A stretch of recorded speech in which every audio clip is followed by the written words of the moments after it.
José Carlos Guerrero Castillo y seré el moderador para la presente sesión.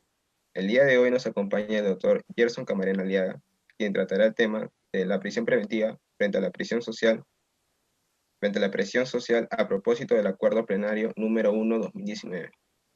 El doctor Gerson Camarena Aliaga es doctor en Derecho y Ciencias Políticas por la Universidad Autónoma de Madrid, máster en Derecho por la Universidad Complutense de Madrid, docente de pregrado y posgrado en la Universidad Nacional Mayor de San Marcos y docente de pregrado en la Universidad San Ignacio de Loyola. Asimismo, los invito a colocar en la bandeja de comentarios todas las dudas referentes al tema en cuestión. Al término de la exposición, yo transmitiré a nuestro ponente las preguntas realizadas. Agradecer al doctor Gerson Camarena por la gentileza en aceptar la invitación y sin más que agregar, le doy pase para que inicie su disertación. Comunicarle, doctor, que el tiempo de la ponencia es entre 40 y 50 minutos. Sin más que agregar, le doy pase. Adelante, doctor. Okay. Muy buenas tardes, Carlos, por la presentación. En primer lugar, y como es debido, yo quiero extender los agradecimientos a CODEM justamente por la organización del primer congreso sobre prisión preventiva. Creo que este tipo de eventos, este tipo de reuniones académicas son las que tienen que promoverse, y más aún, como indicaba el profesor Miranda Stramp, eso es uno de los tópicos más espinosos justamente en el ámbito del derecho procesal penal. Lo que he podido presenciar justamente es una congregación de muchos profesores a nivel internacional y nacional que han expuesto diversos aspectos de la prisión preventiva bastante importantes. En ese sentido, yo modestamente intento presentar también otra perspectiva, que justamente es la perspectiva mediática, ¿no? Cómo incide justamente la influencia, en todo caso, de los medios de comunicación en el proceso penal y concretamente en la prisión preventiva. Quiero hacer también alocución en ese sentido algunos aspectos importantes también que han surgido como consecuencia de la promulgación de publicación del Acuerdo Plenario 1/2019.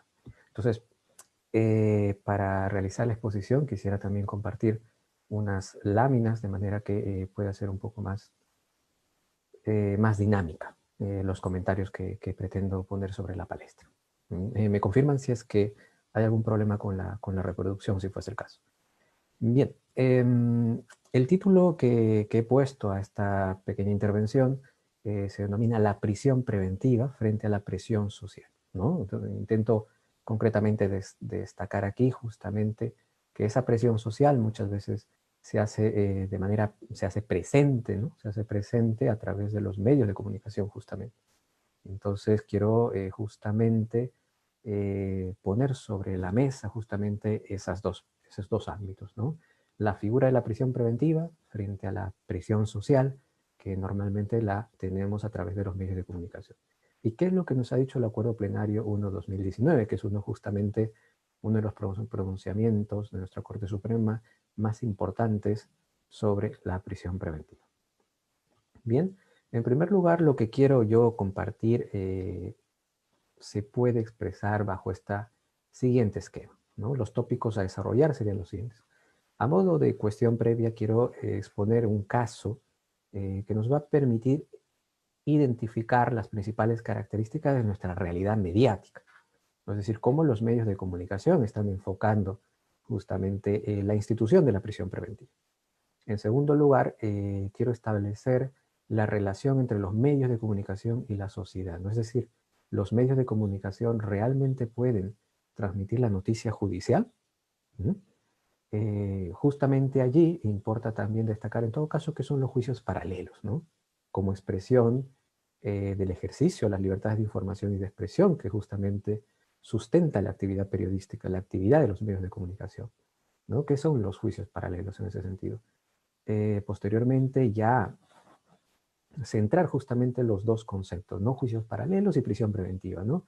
Cuando realmente estamos frente a una verdadera influencia, en todo caso, ¿cuáles son las consecuencias que puede acarrear esos juicios paralelos en esta institución cautelar?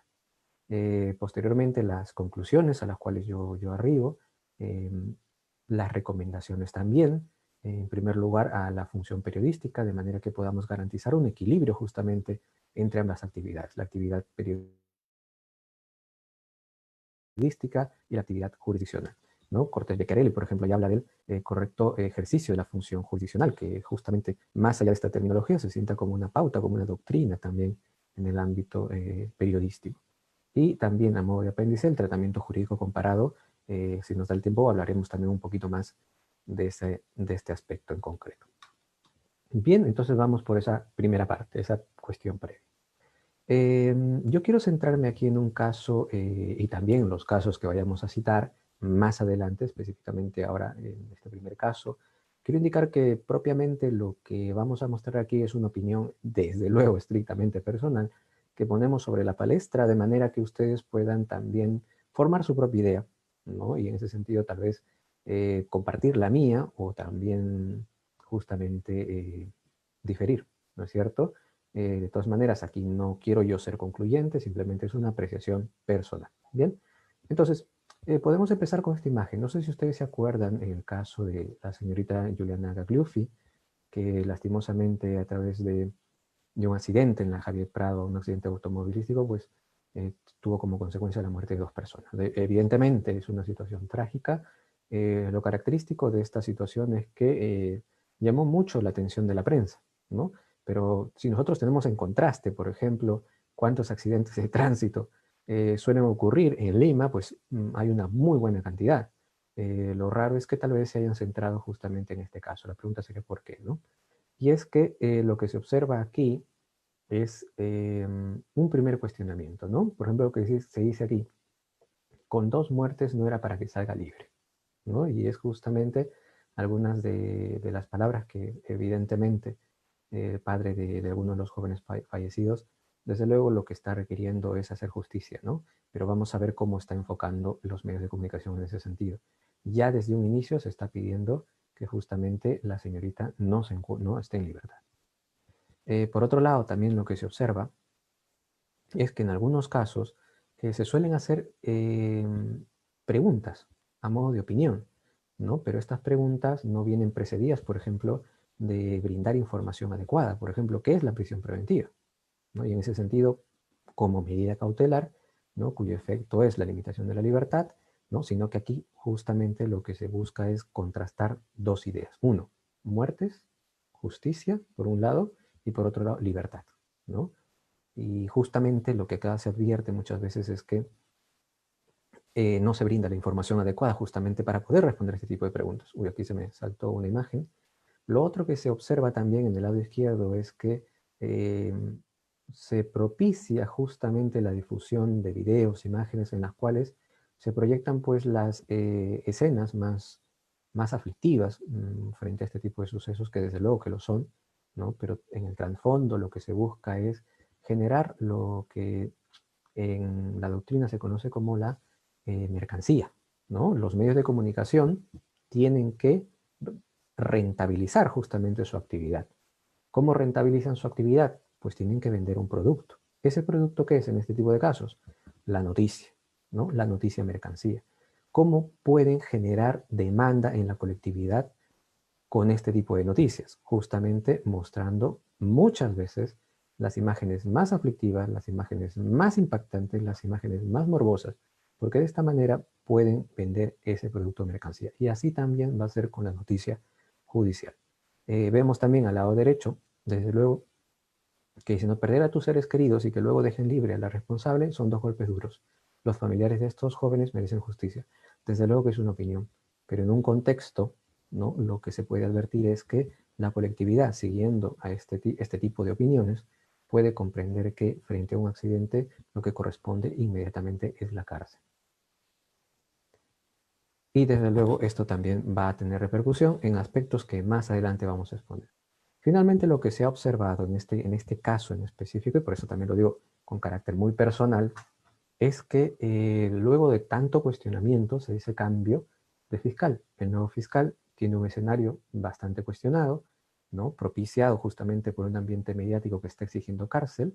Desde luego también hay comparaciones, por ejemplo, no sé si ustedes se acuerdan con el caso de una profesora que atropelló a sus alumnos dando una vuelta en U, ¿no? Y se comparó justamente este caso con el otro. Mientras que en el caso de la profesora no hubo ningún muerto, sí se le impuso prisión preventiva y aquí, ni bien, evidentemente, a través de las diligencias preliminares, ¿no? Han habido 2 muertos, pues desde luego que tiene que quitarse la libertad, ¿no? Evidentemente, cada caso tiene sus particularidades y un análisis automático de estos sucesos, desde luego, no es lo más aconsejable justamente para un análisis jurídico. Para un análisis mediático es lo que propiamente se llegó a observar. En ese sentido, la nueva fiscal lo que tuvo frente a ese escenario mediático, al parecer no tuvo otra opción que desde luego solicitar una prisión preventiva. Bien, ¿qué es lo que nos ha dicho justamente el Acuerdo Plenario 1/2019? Como vengo reiterando, es uno de los más importantes que ha expresado la Corte Suprema sobre la prisión preventiva. Y lo cierto, y aquí hay que reconocer que muchos de los pronunciamientos a nivel jurisdiccional, ya sea por el Tribunal Supremo, por el Tribunal Constitucional u otras instancias, sí se han pronunciado también sobre los aspectos mediáticos que pueden estar en torno a las instituciones jurídicas, ¿no? Frente al Poder Judicial.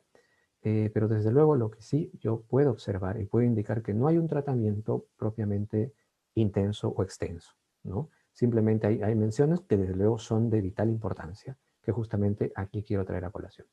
Para empezar, en el fundamento jurídico 39, lo que se observa, por ejemplo, es lo siguiente, ¿no?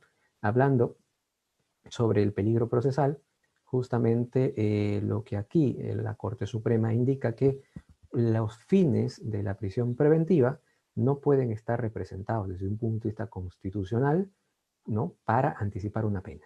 Y vean esta segunda parte, para calmar la alarma social. Es decir, la prisión preventiva no puede ser aplicada para justamente satisfacer ese interés que desde luego está representado en los medios de comunicación, lo que reflejaría la pretensión, por decirlo así, la pretensión social, la alarma social, ¿no es cierto? Entonces, no se puede utilizar como un anticipo de pena, no se puede utilizar como un instrumento de investigación penal, ¿no es cierto? Ni tampoco para calmar la alarma social, nos ha dicho nuestra Corte Suprema. Desde luego, pues aquí lo que hay que destacar es su carácter estrictamente cautelar, ¿no? La prisión preventiva está para reducir o en su caso eliminar el peligro procesal, no para calmar la alarma social que se puede advertir justamente a través de los medios de comunicación. Por otro lado, en el fundamento jurídico 70, y este es uno de los fundamentos tal vez que a mí me gusta muchísimo citar, es que en primer lugar parte de una idea bastante importante. Cita el artículo 139, inciso 5, donde indica que la motivación justamente de las resoluciones se garantiza a través de la escrituralidad. Justamente la escrituralidad permite justamente dar permanencia a las ideas, ¿no? A través del sistema escrito, desde luego, y con esto lo que permite, ¿no? Y esto es lo que quiero yo citar, a través de la escritularidad de las resoluciones, va a permitir qué cosa? El control de las propias partes, ¿no? Y lo que sigue, el control de la sociedad. Justamente a través de esa motivación de resolución, y esto es bastante importante porque también lo vamos a tocar en la parte de las conclusiones, a través de esa motivación de las resoluciones, como también puede ser de la prisión preventiva, desde luego, la sociedad puede realizar un control a la actividad pública, concretamente la actividad jurisdiccional. Vayamos ahora entrando ya en materia, a modo de introducción, ¿qué es lo que tenemos?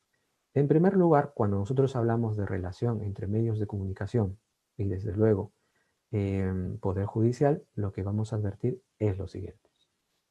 Los medios de comunicación, desde luego que van a asumir un papel indispensable en el desarrollo de la sociedad.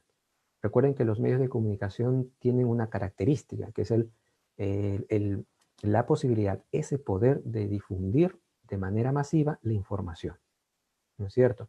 Y si esa información, desde luego, es de interés público, de interés de la sociedad, va a permitir que la colectividad se pueda informar adecuadamente de la actividad pública, y entre ellas también de la actividad jurisdiccional, ¿no es cierto? De esta manera es que la sociedad puede realizar ese control a la actividad pública y también, como consecuencia de ello, a la actividad jurisdiccional.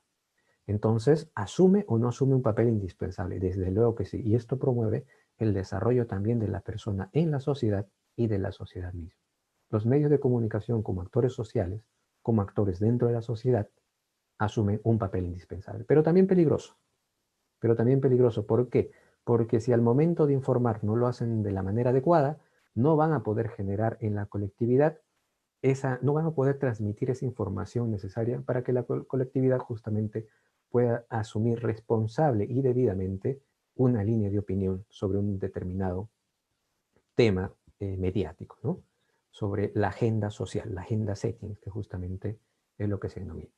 Y miren, Rossin también habla sobre los juicios paralelos, ¿no? Y desde en una publicación justamente en la revista El Poder Judicial en España en 1999, indica que hay una necesidad de participación de los medios de comunicación justamente y estrictamente en el proceso penal, ¿no? Y esto en atención al principio de publicidad.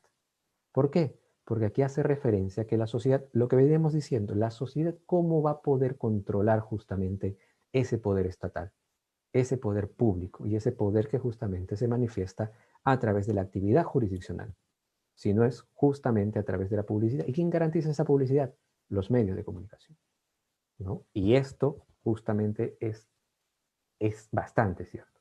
Pero ¿qué es lo que pretendemos aquí?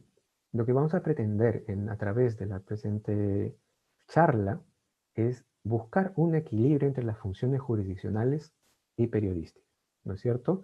Si nosotros hablamos de la función, por un lado, jurisdiccional y por otro lado de la función periodística y esa asociación, tenemos que garantizar un equilibrio de manera que pueda haber una dinamicidad entre ambas actividades, ¿no es cierto?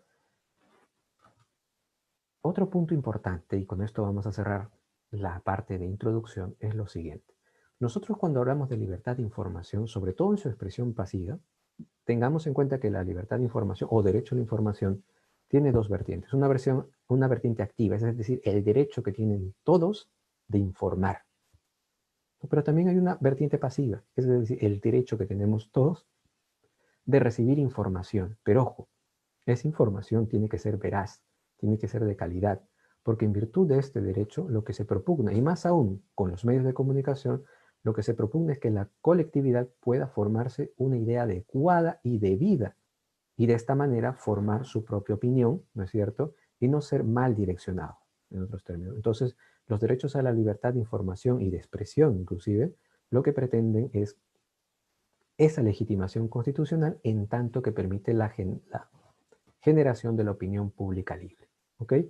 Ahora, si nosotros hablamos de esa libertad de información como en su vertiente pasiva, como un derecho a recibir información, pero no cualquier tipo de información, sino información veraz y de calidad, y esto es lo que se legitima constitucionalmente, ¿no es cierto? Se entiende en todo caso, en contrapartida, que los medios de comunicación, desde luego que tienen el deber de brindar esa información de manera completa, o por lo menos mínimamente corroborada. Y esto es bastante importante porque solo de esta manera podemos cumplir con esa función constitucional legítima que es generar en la colectividad la promoción de una opinión pública libre. ¿Ok? Ahora, aquí interesa un aspecto que también lo vamos a retomar en varias oportunidades. El profesor Zaffaroni se ha pronunciado sobre este aspecto cuando habla sobre criminología mediática. Él refiere que los medios de comunicación, y no solamente en el ámbito de Argentina, porque justamente cuando habla sobre esto, hace referencia a la información mediática, ¿no? En su país. Pero esto desde luego que también se advierte en Perú, desde luego que también se advierte en España, en Italia, en cualquier país, ¿no? Habla del realismo mágico. ¿Qué quiere decir esto? Que muchas veces los medios de comunicación, cuando buscan hacer noticia, ¿no? Buscan a su vez también brindar esa noticia con este carácter que se conoce la primicia. Buscan ser los primeros en informar, porque esto desde luego va acompañado ¿con qué? Con esos beneficios económicos que pueden percibir brindando esa noticia en primer lugar frente a los demás, ¿no es cierto? Y justamente cuando ellos intentan brindar esa información con ese carácter de primicia, ¿qué se exige? Rapidez. Y esa rapidez tiene como consecuencia muchas veces la reducción de la calidad de la información. Desde luego, en esa rapidez, en esa búsqueda de la primicia, lo que tenemos como consecuencia es que esa información sea incompleta, por propia razón, por propia lógica. Entonces, ¿qué hacen para completarla? Muchas veces los medios de comunicación llegan a inventar y con la invención llegan a completar la noticia. Y a eso le llama el realismo mágico. Bien, estos son algunos aspectos, algunas ideas que quiero que tengan en cuenta porque también van a servir, van a ser útiles para la exposición que vamos a tener. En primer lugar, ¿qué son los juicios paralelos? Y aquí destaco varios aspectos, por eso lo he puesto en colores, porque en principio tiene muchas características que hay que mencionar y que posteriormente vamos a explicar cada una de ellas, ¿sí? En primer lugar, hay que reconocer que los juicios paralelos vendrían a constituir, ¿qué cosa? Un conjunto de informaciones, de juicios de valor o de opinión, ¿no? Son un conjunto de informaciones, de opiniones, que son transmitidos, y esto es bastante importante para mí, por todo aquel sujeto capaz de generar opinión. Opinión en la colectividad, lo que se dice opinión pública, ¿no? ¿Sobre qué? Sobre el desarrollo del proceso penal en cualquiera de sus etapas. Y aquí lo más característico de los juicios paralelos es su sentido negativo. ¿A fin de qué? A fin de presionar a los sujetos que participan justamente en el proceso penal, ya sean los propios directores del proceso, como el fiscal en la etapa de investigación, el juez de investigación preparatoria, y aquí también vamos a ver lo de la prisión preventiva, el juez, el juez penal o juez de juicio oral, desde luego, ¿no? Entonces, va a haber presión sobre estos sujetos y sobre otros más. Ahora también lo vamos a hacer mención con más detalle. Pero lo importante es indicar que un aspecto importante de los juicios paralelos es esa presión que se puede exigir sobre los sujetos que participan en el proceso penal, ¿no? ¿A fin de qué? A fin de asumir o acatar determinados criterios que no, en su mayoría no son jurídicos, también lo vamos a explicar ahora, en la conducción del proceso penal. Es decir, les van a sugerir, ¿no? Les van a presionar justamente en la forma en que tienen que conducir el proceso penal y más aún la parte más preocupante, en la emisión del sentido de una sentencia. Esto es algo característico de los juicios paralelos. Por eso también desde una perspectiva constitucional se dice que los juicios paralelos vendrían a ser la exacerbación de las libertades de la información y de expresión, ¿no? Las libertades de información y expresión sustentan la función periodística y justamente los juicios paralelos vendrían a ser ese ejercicio exagerado de las libertades de información y expresión. Es decir, hablar de juicios paralelos, hablamos de traspasar justamente los límites constitucionales del ejercicio de las libertades de información y expresión. Por eso también es que se dice que los juicios paralelos contravienen el debido proceso, en tanto que afectan diversas instituciones jurídicas, tanto penales como procesales. ¿Ok? Algunas ideas al respecto. Vamos ahora a revisar cada una de estas características. ¿Quiénes pueden crear los juicios paralelos? Nosotros estábamos diciendo que era todo sujeto capaz de generar opinión pública. Vamos por lo más evidente. ¿Quiénes son los sujetos o los actores sociales que pueden justamente crear una opinión pública? Es decir, una opinión generalizada, una opinión que finalmente tiene trascendencia en la colectividad social. Y desde luego los medios de comunicación o los más medios. Porque se caracterizan de qué? De ese poder que tienen de difundir masivamente la información. Y desde luego cuando transmiten masivamente esa información, sobre todo el desarrollo de procesos penales, van a poder crear líneas de opinión en la colectividad. Y es por eso que se suele asociar que los juicios paralelos crean también juicios, pero que los juicios paralelos pueden ser creados por los medios de comunicación, ¿no es cierto? Pero también hay que hacer otras precisiones. Muchas veces los propios sujetos que participan en el proceso y también por la característica de que muchas veces son conocidos en el ambiente mediático, a través de sus opiniones pueden transmitir líneas de opinión en la colectividad. Si se dan cuenta, estos sujetos procesales que pueden ser jueces, los propios fiscales, usan a los medios de comunicación, ¿no es cierto?, para transmitir esa línea de opinión. Es decir, son los propios sujetos procesales también los que pueden propiciar la creación o la continuación de juicios paralelos. Pero en este caso los medios de comunicación son utilizados como unos medios, como unos instrumentos. Y así también no solamente los jueces y fiscales. Por ejemplo, De Santis hablaba en ese sentido de un vedetismo de jueces y fiscales. Porque justamente ese papel predominante muchas veces en la opinión pública les hace a ellos vertir información o opiniones sobre cómo se tiene que conducir el proceso de manera que transmiten a la colectividad esas líneas de opinión, ¿no es cierto? Y por otro lado, las partes procesales. Y esto muchas veces se ve cuando, por ejemplo, determinadas víctimas o denunciados son llamados a los platós de televisión para justamente comentar la verdad de los hechos, ¿no es cierto? Y podemos tener ahí grandes problemas porque hay una verdad que se empieza a trabajar justamente a nivel del proceso penal, a nivel del proceso jurídico, y por otro lado, en el ámbito mediático, donde hablamos de procesos paralelos o juicios paralelos. Ahora, la pregunta que se puede desprender aquí, y justamente lo hemos puesto azul, en el color azul, ¿los juicios paralelos pueden aparecer sin la participación de los medios de comunicación? Porque hemos dicho que los medios de comunicación, a través justamente del periodismo, pueden crear esa línea de opinión sobre el funcionamiento de los procesos penales, ¿no es cierto? Y aparecen así los juicios paralelos. Por otro lado, hemos dicho que los propios sujetos procesales también pueden crear juicios paralelos teniendo como instrumentos a los medios de comunicación. Pero ahora, ¿puede haber juicios paralelos sin los medios de comunicación? Lo cierto es que sí. Y justamente aquí yo me voy a algunos ejemplos. A veces en las comunidades alejadas, por ejemplo, podemos tener justamente los juzgados de paz, ¿no? Y en esas comunidades lo que se suele tener por costumbre es líderes de comunidad. Esos líderes de comunidad, y se ha observado en algunos casos, que pueden diferir justamente con las resoluciones de los juzgados. Y basta justamente la sindicación de estos líderes para sentar una opinión en la comunidad, que puede ser bastante reducida, pero lo es. Y se van en contra de las decisiones de estos juzgados, ¿no es cierto? Entonces podemos ver que en realidad aquí lo que resulta importante es que quien puede crear los juicios paralelos son los sujetos capaces de generar opinión pública. En este ejemplo en concreto no hemos tenido participación de un medio de comunicación, sino que sí teníamos a un sujeto que puede generar una opinión pública en la colectividad de manera que pueda ser también suya, bueno, en la colectividad su opinión se manifiesta, ¿no es cierto? Y en ese sentido también puede ser en contra de las decisiones jurisdiccionales en determinados contextos. Entonces, lo importante para concebir la posibilidad de crear juicios paralelos, pues esto, un sujeto capaz de generar opinión pública libre. Ahora, ¿en qué etapas aparecen los juicios paralelos?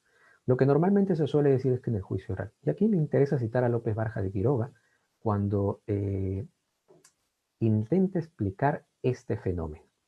Y hay que decir aquí que es un fenómeno social, porque es producto justamente de la actividad social. Los medios de comunicación y los otros sujetos que hemos podido advertir, al intentar justamente establecer relaciones comunicativas con otros actores, entre ellos también la colectividad social, ¿no es cierto? Son expresiones justamente de la actividad social. Son fenómenos que producen en la sociedad.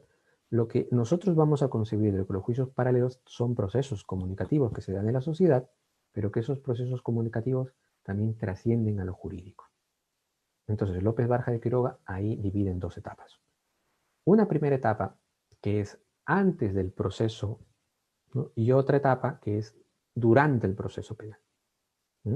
Antes del proceso penal, nosotros podemos hablar justamente de que los medios de comunicación pueden denunciar actos ilícitos. Y esto es totalmente constitucional. Justamente los medios de comunicación, en esa labor de investigación que pueden realizar, ¿no es cierto?, pueden denunciar la comisión de ilícitos. Y esto es totalmente legítimo, constitucional y debe promoverse.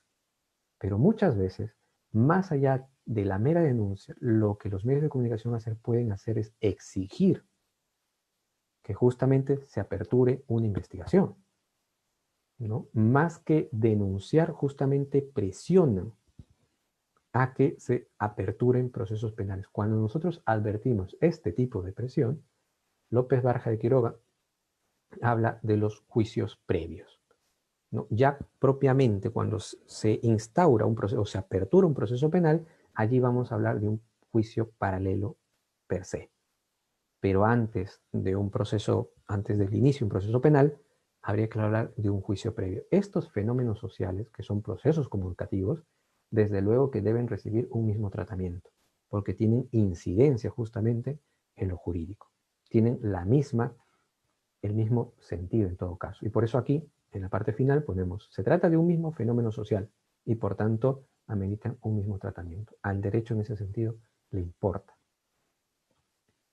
Ahora, el problema se da o lo podemos circunscribir justamente respecto a los derechos de información y de expresión, porque son estos derechos los que permiten la transmisión de información de la noticia jurídica propiamente. Entonces hay que diferenciar en primer lugar qué es información y qué es expresión, ¿no es cierto? Porque una cosa es informar justamente sobre un hecho criminal y esto propiamente se concibe en la descripción de un determinado hecho, ¿no? Y lo traslado a otra persona, en este caso a la colectividad, ¿no? En la misma forma en que lo he podido percibir. Por otro lado, cuando hablamos de expresión, hablamos de juicios de valor, emitir opiniones, ¿no? Es decir, a ese hecho lo valoro y emito juicios de valor, emito opiniones sobre ese hecho. Mientras que información es descripción, por decirlo así, juicio de valor o expresión propiamente es transmitir una apreciación sobre ese mismo hecho. Entonces, entendemos la diferencia. Podríamos entonces preguntarnos, ¿en ejercicio de qué derecho se crean los juicios paralelos? Y muchas veces se suele decir el ejercicio del derecho de expresión. ¿Okay? Y esto es bastante cierto, porque justamente los juicios paralelos abarcan valoraciones. Pero esto también no es del todo preciso, ¿no? Y aquí, por ejemplo, Montalvo Aviol advierte que en ejercicio también del derecho de información se pueden crear juicios paralelos. ¿Por qué?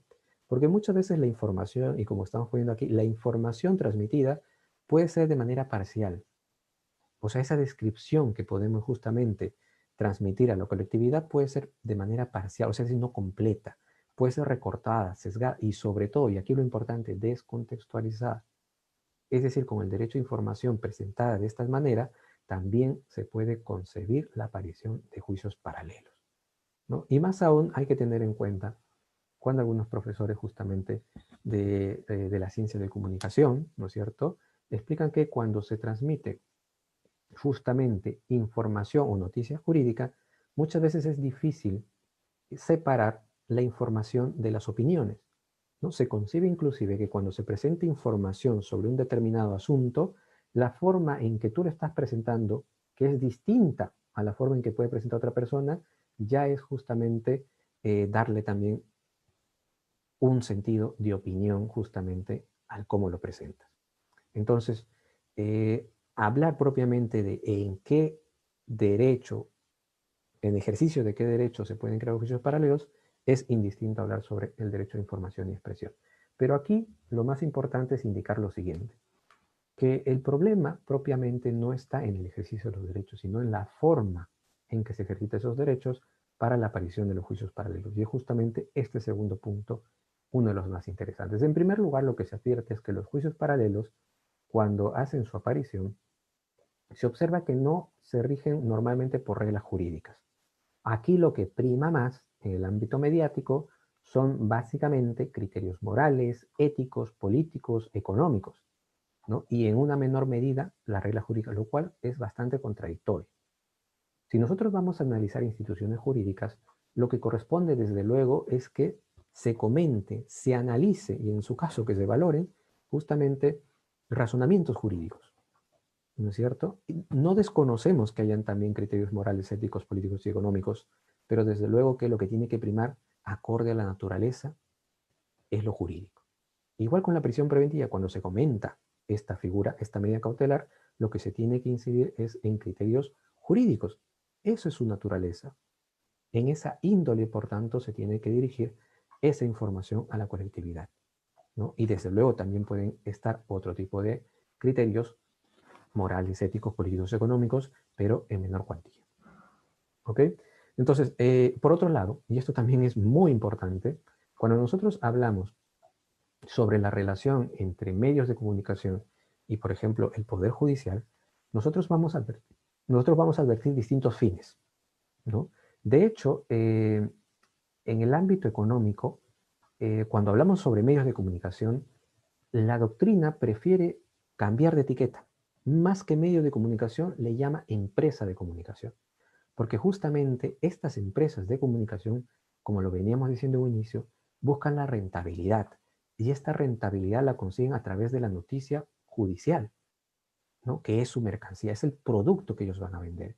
Y para hacer que ese producto sea demandado por la colectividad, muchas veces se presenta de determinadas formas. Y la forma de vender, como ustedes bien lo saben, es de manera sensacionalista, impactante, morbosa, ¿no? Y desde luego hay una construcción de la verdad bastante laxa, ¿no? Obedece más a la intuición. Y ahí justamente advertía el profesor Zaffaroni, ¿no? Hablamos de un realismo mágico, lo que ya estamos explicando. Por eso les decía que lo íbamos a volver a tocar. En cambio, en el ámbito jurídico se entiende que la construcción de la verdad justamente se sigue a través de un debido proceso, es decir, un proceso con todas las garantías, la presunción de inocencia, el derecho de defensa, entre muchos otros, ¿no? Que son aspectos que desde luego no se trabajan en la construcción de la noticia judicial mediática, ¿no? Ni en la construcción de esa verdad que nosotros pretendemos. Entonces, si tienen distintos fines, tanto la actividad jurisdiccional y la actividad periodística, se han propuesto dos posiciones al respecto. Una posición radical, ¿no?, de algunos profesores en las cuales dicen, bueno, y lo leo aquí está bastante claro. Bueno es comentar sentencias, más si se trata de una crítica legal, pero esto es cosa de abogados y no de periodistas, pues además de hacerlo mal, justamente refiriéndose a los periodistas, provocan daños que muchas veces son bastante graves. Y esto es una verdad que hay que asumirla tal cual es. Los medios de comunicación no tienen mucho sentido al momento de informar sobre las noticias jurídicas. Y finalmente lo que terminan haciendo es tergiversándolas, ¿no? Pero desde luego hablamos de un Estado social y democrático de derecho en donde no podemos indicar que justamente partiendo de esta realidad que por cierto es cierta y bastante llamativa, no podemos decir pues que los medios de comunicación no puedan informar sobre el desarrollo de los procesos penales.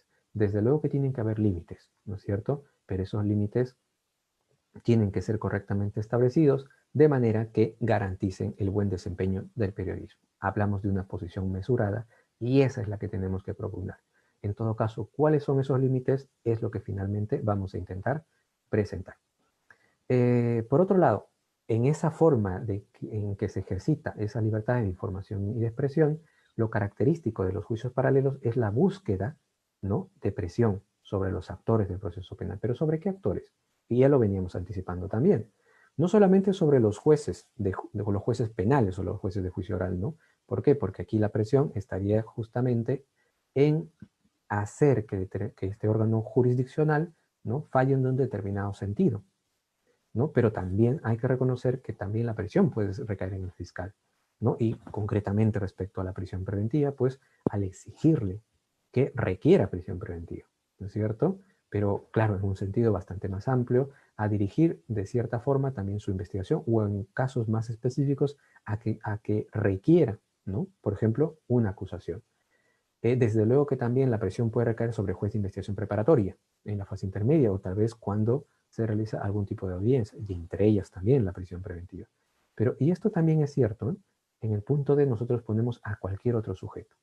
Desde luego que también esta presión social puede recaer sobre cualquier persona que participe en el proceso. Policías, testigos, peritos, y muchos problemas tenemos, por ejemplo, con los testigos, porque han habido casos en los cuales justamente se ha comentado que testigos piensan que son dueños de la verdad y que también tienen el deber de buscar una sentencia condenatoria en un caso en concreto, porque así los medios de comunicación lo están advirtiendo. Bueno, además de decir que la presión justamente puede ser directa en el sentido que los medios de comunicación ya identifican en este caso, por ejemplo, un determinado juez sobre el cual hay que hacer presión, o en todo caso de manera indirecta, cuando trasladan esa información a la colectividad, de manera que la colectividad reacciona, ¿no?, y a través de manifestaciones, en conjunto tal vez se ponen frente al Poder Judicial, entre otros, hay ese tipo de presión, ¿no es cierto? ¿Pero qué se busca con eso? Imponer criterios desarrollados o asumidos justamente por esos agentes activos.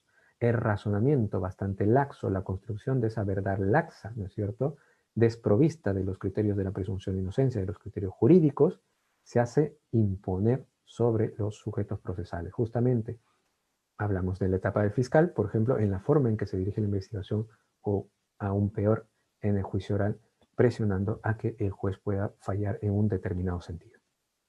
Bien, a modo de síntesis, pues lo que tenemos es que los juicios paralelos justamente constituyen verdaderas interferencias al normal desarrollo y culminación del proceso. Pueden afectar, ojo, no solamente instituciones procesales, como puede ser la independencia del juez, el debido proceso, la presunción de inocencia, sino también instituciones penales, ¿no? Por ejemplo, los criterios de imputación, que en un determinado caso pueden verse flexibilizados, o los criterios que determinan el quantum de la pena. En algunos casos, la colectividad social puede exigir mayor sanción, ¿no? Y en ese sentido, pues puede también ser exigido a nuestros sujetos procesales, ¿no es cierto?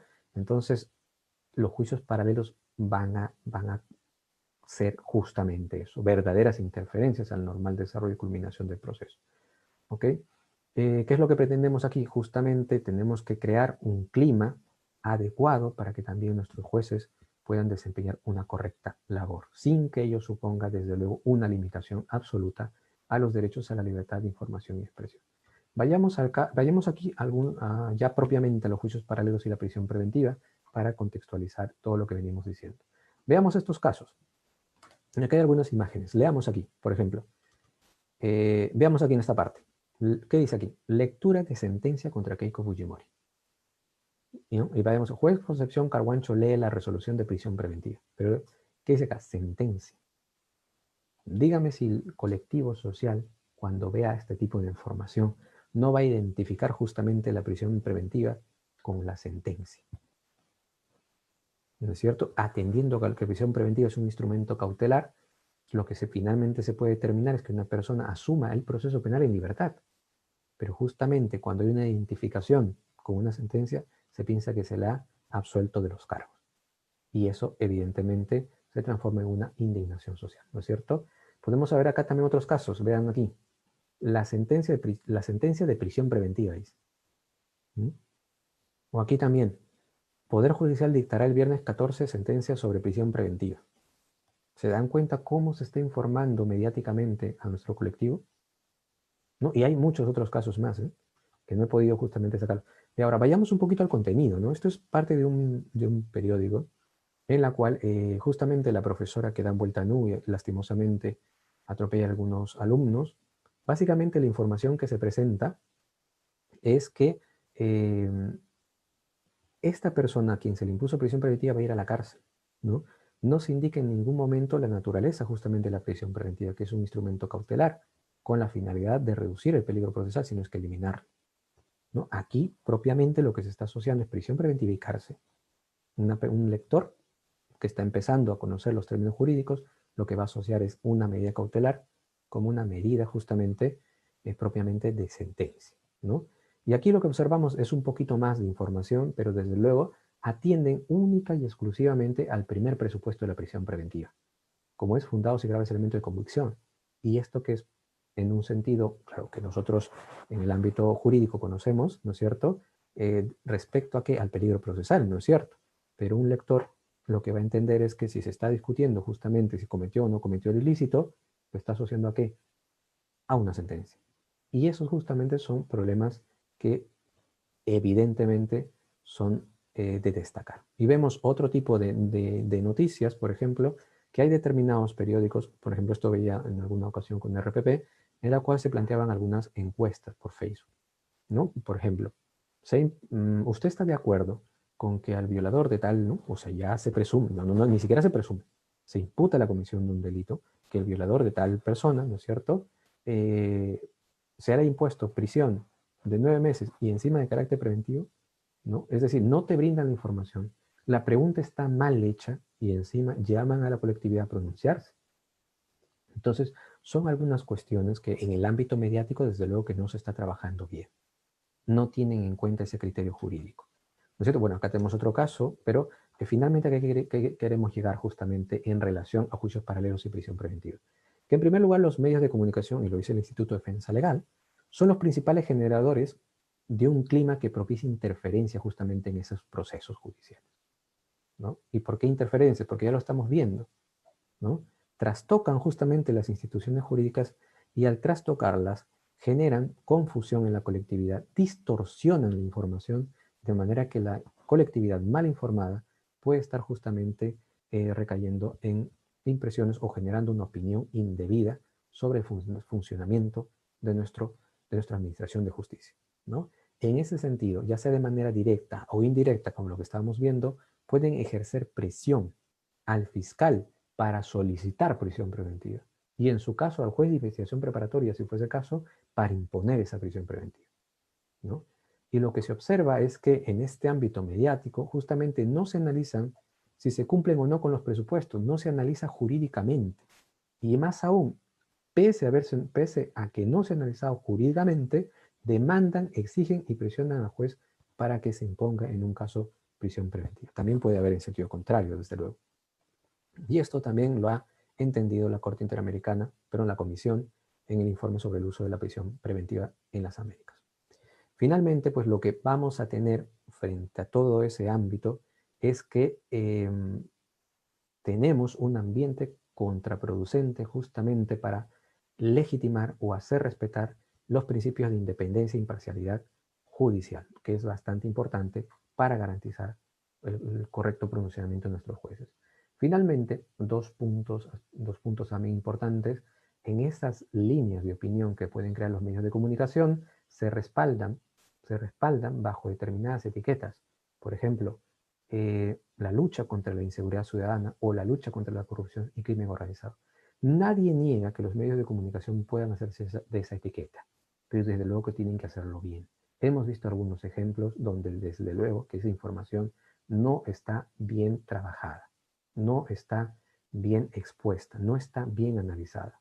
Entonces, evidentemente, esa lucha contra la corrupción, esa lucha contra el crimen organizado, viene de por sí también mal formulado, ¿no es cierto? Los efectos negativos. Finalmente, producto de esa presión mediática, lo que vamos a tener es que de manera arbitraria y de manera ilegal se van a imponer prisiones preventivas en determinados casos. Y esa es la peor consecuencia que podemos tener, justamente en cita al Instituto de Defensa Legal.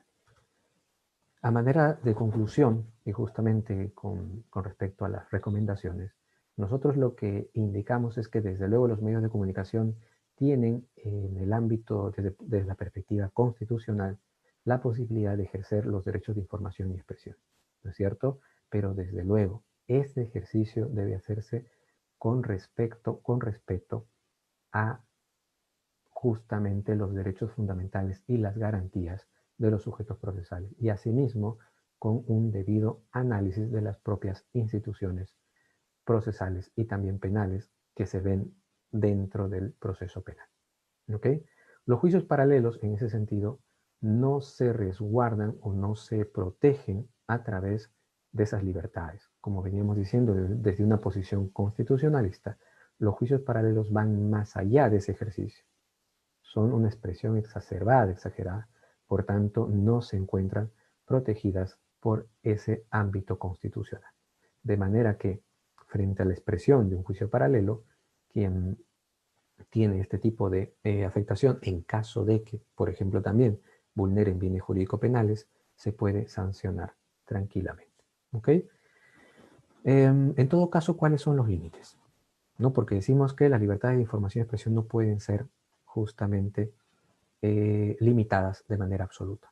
Pero en todo caso, ¿cuáles son esas limitaciones que podemos seguir? Las recomendaciones en ese sentido a la función periodística. Ya anticipábamos que el derecho a la información en su expresión pasiva que reconoce a la colectividad, a la sociedad, justamente un derecho a recibir esa información de manera completa, veraz y de calidad, ¿no? De manera que cosa que se garantice la formación de esa opinión pública libre y el pluralismo político.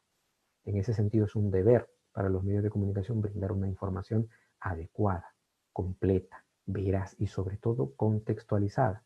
Y si hablamos en el ámbito jurídico, con un análisis jurídico respectivo y debido, ¿no es cierto? Entonces, ¿cómo se puede dar esa función periodística? En primer lugar, los medios de comunicación, si van a analizar la imposición de una prisión preventiva, deben partir, y esto lo hicimos también al inicio con lo que sustentaba el acuerdo plenario 2019, con la resolución de la prisión preventiva, más aún si es escrita. Porque este es el medio adecuado por el cual pueden analizar los razonamientos, los argumentos que han determinado en el juez la decisión de imponer una prisión preventiva en un caso concreto. Y solo de esta manera se puede garantizar que la colectividad pueda tener un control social de la actividad pública y también de la actividad jurisdiccional. No estoy diciendo que antes de la emisión de una resolución los medios de comunicación puedan informar, y sobre todo con carácter descriptivo, sobre el desarrollo de un proceso penal. Pero más allá de emitir opiniones, ¿no es cierto?, descontextualizadas, parcializadas, lo más recomendable sería partir justamente del acto procesal a través de la cual van a encontrar esa información. Y es más, ahí van a encontrar la información propiamente completa. Antes de ella, y sobre todo terceros sujetos al proceso, no tienen justamente toda la información adecuada. Siempre, ya per se, la difusión de información sobre estos extremos va a ser de todas maneras limitada, no es completa. Donde sí vamos a encontrar esa información de manera más completa y de manera que nosotros podamos advertir cuáles han sido los criterios, cómo ha valorado justamente el juez, es a través de la resolución. De manera que este sería un paso importante también para empezar. Lo segundo es que la nota periodística, desde luego que tiene que presentar un contenido principalmente jurídico. No decimos en ese sentido que vayan a excluir también los criterios éticos, morales, políticos, si fuera el caso. Pero desde luego, si hablamos de una prisión preventiva, que es una institución jurídica, lo que mínimamente se espera es que justamente el análisis mediático que se pueda realizar también tenga esa connotación. ¿Ok? ¿Qué implica esto? Justamente indicar, en primer lugar, que la prisión preventiva como medida cautelar va a definir únicamente cómo una persona va a asumir el proceso penal, o en libertad o en cárcel. Y esto es bastante claro, trasladarlo a la colectividad para que entienda que justamente no se trata de una sentencia.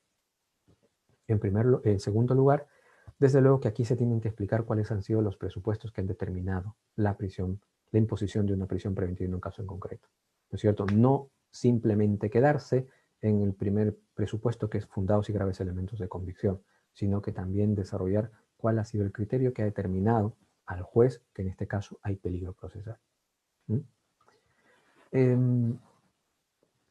Otro aspecto también importante, y quiero con esto también ir cerrando algunas ideas, es los jueces pueden declarar ante los medios de comunicación, ¿no? Ya hemos hablado justamente de la función periodística, hablaremos ahora sobre la función jurisdiccional. ¿Pueden los jueces declarar ante los medios de comunicación? Desde luego que sí. Y ya el Tribunal Constitucional también se ha pronunciado sobre este extremo en reiteradas ocasiones. Los jueces son ciudadanos y desde luego que no se les puede limitar esos derechos de información y de expresión de una forma activa. ¿No es cierto? Pero es que aquí hay que tener mucho más cuidado. Lo reitera el propio Tribunal Constitucional. Porque hay que tener en cuenta que justamente son los jueces y los propios fiscales los que pueden estar llevando ese caso en concreto. Y ojo, aquí la imparcialidad es la que se tiene que garantizar. Y ya también, siguiendo la doctrina del Tribunal Europeo de Derechos Humanos, la teoría de las apariencias. Y es que un juez no solamente tiene que ser imparcial, sino que también tiene que parecer imparcial. ¿No es cierto? Y desde luego esa opinión que puede vertir sobre determinado medio de comunicación hay que guardarla en ese sentido. De ahí que el Tribunal Constitucional justamente recomienda la neutralidad y prudencia, ¿no es cierto?, en este tipo de casos. Por otro lado, hay que tener en cuenta que también las partes procesales tienen la obligación a la reserva, desde luego, y esto finalmente va a tener que ser tenido en cuenta por el juez frente al proceso que está muchas veces dirigiendo. Y con esto estamos cerrando, justamente a modo de recomendación también para la función jurisdiccional, ¿qué tipos de jueces nosotros estamos buscando? Y esto es una idea que viene recogiendo el profesor Celis Mendoza, uno de los mejores jueces que tenemos en el Perú. Él distingue a dos tipos de jueces, un juez con actitud sustancialista ética, ¿no?, y otro tipo de jueces con actitud cognitiva racional. ¿Qué es lo que caracteriza justamente a un juez ético? ¿No? Que justamente bajo los títulos de estos, de lucha contra la corrupción o la seguridad ciudadana, ¿no?, son jueces que se llenan más de esos valores éticos, ¿no?, y por tanto están bastante expuestos a los vaivenes mediáticos. Por otro lado, y esto es lo que justamente tenemos que propugnar, es la búsqueda del verdadero profesionalismo en los jueces, que los jueces asuman realmente una posición, una actitud cognitiva racional, ¿no es cierto?, que desde una lógica limitada por la ley y la Constitución, ellos puedan justamente analizar en el caso concreto si operan en virtud del principio de legalidad procesal, ¿no es cierto?, los criterios de imposición de la prisión preventiva. Entonces, un juez, desde luego, que asume desde esta perspectiva la lucha contra la corrupción, es un juez que desde luego tiene que garantizar su propia independencia. Y esta es la expresión propiamente de la actividad jurisdiccional que esperamos. Bien, y a modo de reflexión final, desde luego que nuestro contexto actual, social, mediático, desde luego que presenta problemas, y hemos mostrado algunos ejemplos. Estos problemas son trasladados a la colectividad, que muchas veces son mal informados. Y no solamente esta mala información trae problemas justamente al entendimiento de la prisión preventiva, sino también a figuras que pueden ser muy básicas y muy importantes que se deben rescatar. La independencia judicial, la presunción de inocencia, el derecho de defensa pueden ser terriblemente afectados. Y esta última, en este segundo punto sí que me gustaría leerlo. Este contexto decadente no es consecuencia de otra cosa que el mal desempeño de la función periodística, que muchas veces movidos por intereses económicos y la desinformación, transmiten falsas líneas de opinión que levantan los ánimos a la población, a presionar y exigir a los jueces a fallar, no conforme a la ley, sino conforme a posturas particulares sentadas por estos mismos medios. Y es justamente esta expresión que tenemos que remediar. Con esto estoy terminando algunas ideas en torno a esa relación entre medios de comunicación y Poder Judicial. Yo agradezco mucho a CODEM por la oportunidad y quedo a las preguntas que puedan formular. Muchas gracias.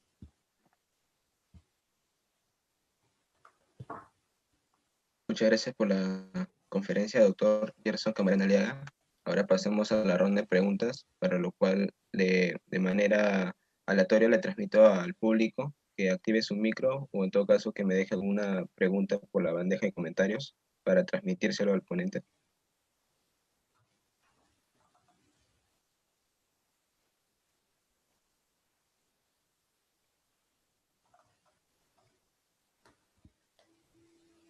No habiendo preguntas, procedo a más que una pregunta, pueda brindar una brevísima opinión al respecto, doctor. Como se ha manifestado, los medios de comunicación buscan mediante opiniones subjetivas y tener en cuenta lo que implica ello a nivel jurídico. La medida de coerción más severa al imputado con finalidad de sancionar su conducta, pero actualmente también ha generado una situación contraria, puesto que en esta presión social también ha originado que personas de carácter público se les varíe esta medida de coerción por una de menos gravedad.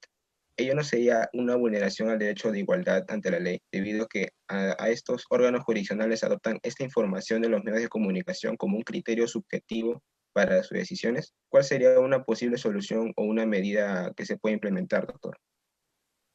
Desde luego, ojo, aquí es bastante importante lo que señala. No solamente, y aquí, bueno, aquí hemos enfatizado que tal vez en determinados casos la imposición de la prisión preventiva no se ameritaba, pero justamente con la realización de juicios paralelos se han impuesto. Pero también puede ser en sentido inverso, ¿no es cierto? Escenarios en donde, desde luego, atendiendo el peligro procesal, puede ser que corresponda la prisión preventiva, pero resulta que el sujeto sobre quien puede recaer esta prisión preventiva puede ser en ese sentido bastante apreciado por la colectividad. Y desde luego podemos tener el efecto inverso. Se trata de la misma problemática. ¿Cuáles son esos lineamientos que nos permitirían justamente evitar este tipo de situaciones? Lo que hemos venido indicando, ¿no? Que cuando se informe justamente sobre la aplicación o no de este tipo de medidas cautelares, pues sea con un criterio en principio jurídico, porque esto va a permitir unos correctos análisis, el traslado de la correcta información a la colectividad. ¿Ok? Y por último, si es que se me permite, y voy a aprovechar esta pregunta porque ya se me estaba yendo el tiempo, quiero destacar algunos aspectos. Por ejemplo, en el caso español, lo que se ha propugnado frente a este tipo de, de de escenarios, se ha reconocido que los juicios paralelos justamente se producen en torno a qué? A las filtraciones de información que se dan de los propios procesos penales. Los propios funcionarios son los que filtran esa información, o las propias defensas también, a los medios de comunicación, con lo cual permiten la creación de juicios paralelos, en todo caso su desarrollo, ¿no? Se han creado los delitos contra la violación del secreto sumarial, actualmente el 1417 y 1466. ¿No? Lo que se ha visto que no es tan efectivo, en tanto que, de todas maneras, los medios de comunicación les rigen lo que se denomina el secreto profesional, lo que impide revelar la fuente, ¿no es cierto? Es poco aplicado en ese tipo de casos. Bueno, acá ya se hace una comparación con España, con Perú, perdón, pero un último caso que también creo que es bastante importante es el caso del Contempt of Court en el sistema anglosajón, el sistema inglés propiamente.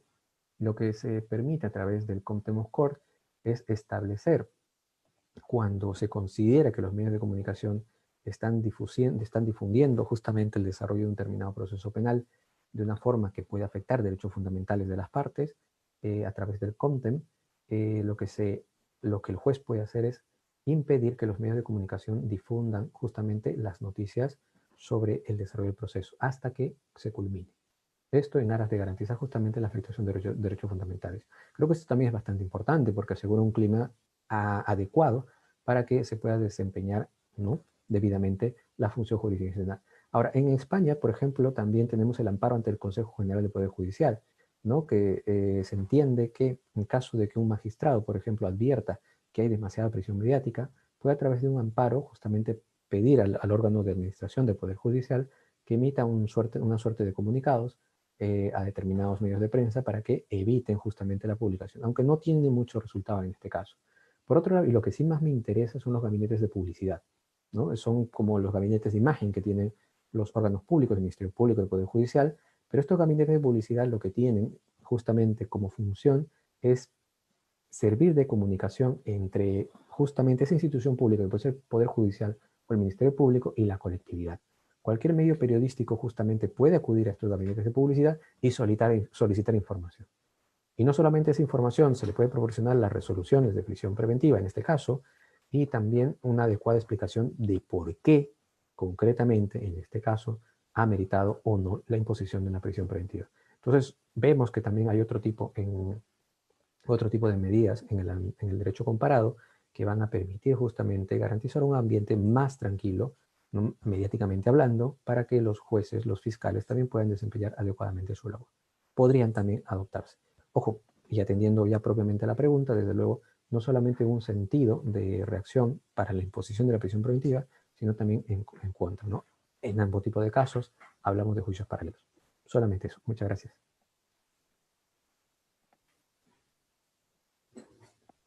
Nuevamente agradecer al doctor Gerson Camarena Aliaga por su participación en el primer Congreso Internacional sobre Prisión Preventiva, organizado por ACODEN, el Derecho en Serio. Esperamos contar con su participación para futuros proyectos. Finalmente, a nuestros seguidores en la plataforma y en Facebook, y a usted también, doctor, lo invito a la próxima sesión que será en instantes a las 7 de la noche. Gracias nuevamente, doctor, por su participación y nos vemos en la próxima edición. Gracias y Muchas gracias a bueno. ustedes. Hasta luego. Hasta luego, chicos.